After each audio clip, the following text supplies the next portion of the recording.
Assalamualaikum warahmatullahi wabarakatuh. Perkenalkan, nama saya Prila Eka Krismonia dan rekan saya Nuzulul Amah, dan rekan saya satu lagi, saya Nurul Febrian Fitari Putri. Kami dari kelompok 4 akan mempersembahkan tindakan batuk efektif. 1, 2, 3. Selamat menyaksikan. Merupakan metode batuk dengan cara yang benar dan dapat mengeluarkan dahak secara maksimal, namun dengan tenaga yang dari batuk efektif, yaitu yang pertama yaitu melatih pernafasan, terus yang kedua mengeluarkan dahak dari saluran pernafasan, dan yang ketiga yaitu melatih klien agar terbiasa untuk melakukan teknik pernafasan dengan benar. Efektif biasanya digunakan untuk pasien, salah satunya yaitu pasien tuberkulosis atau TB paru, dan juga tidak diperbolehkan untuk pasien yang menderita seperti hipotensi, hipertensi, asma. Alat-alat yang digunakan untuk prosedur batuk efektif adalah yang pertama, alat pelindung diri seperti masker. Jadi masker digunakan untuk melindungi diri kita agar tidak tertular penyakit TB paru dari pasien. Yang kedua, perlak pengalas. Perlak pengalas digunakan untuk melindungi baju dan selimut pasien agar tidak kotor. Yang ketiga, klorin.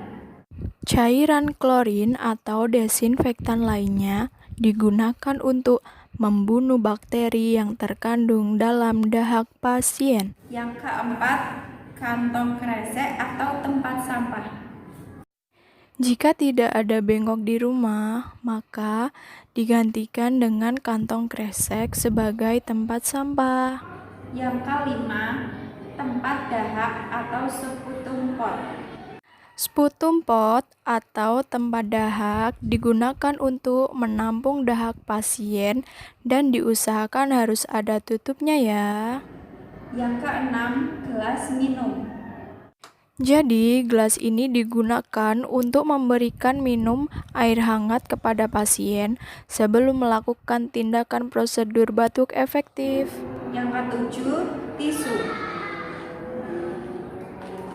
Selanjutnya ada tisu. Tisu digunakan untuk membersihkan pasien dari sisa-sisa cairan dan lainnya. Yang kedelapan, sabun cuci tangan atau hand scrub.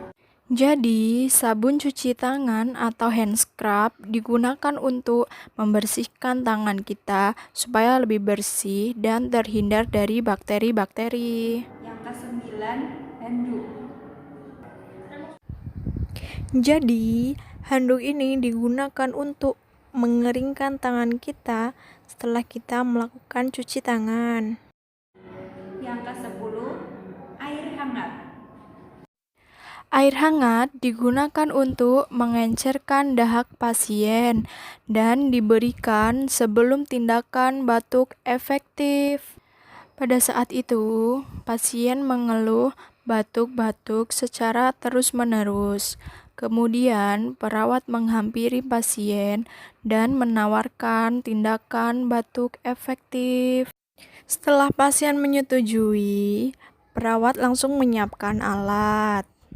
Jadi, langkah yang pertama yaitu mencuci tangan 6 langkah dengan menggunakan sabun cuci tangan agar tangan kita lebih bersih dan terhindar dari kuman dan bakteri lainnya.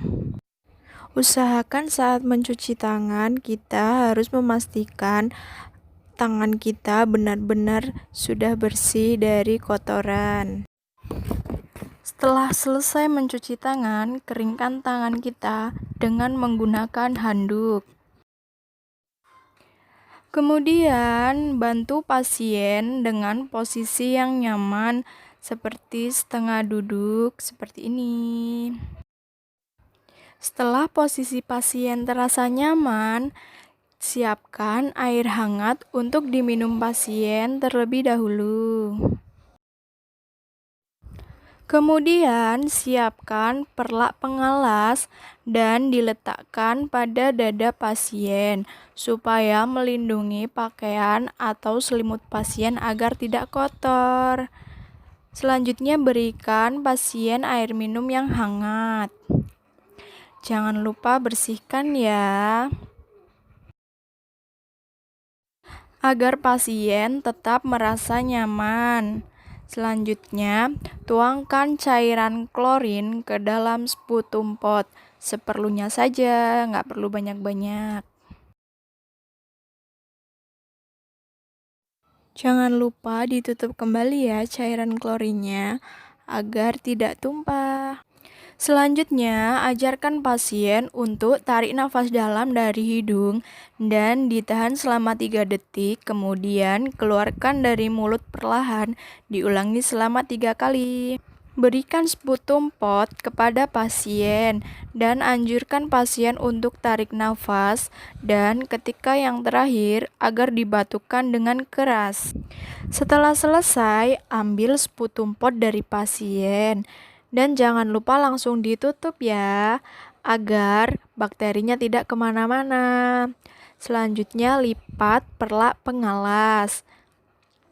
Jangan lupa bantu memposisikan pasien pada posisi yang nyaman. Setelah pasien sudah terasa nyaman, kita bisa berpamitan kepada pasien.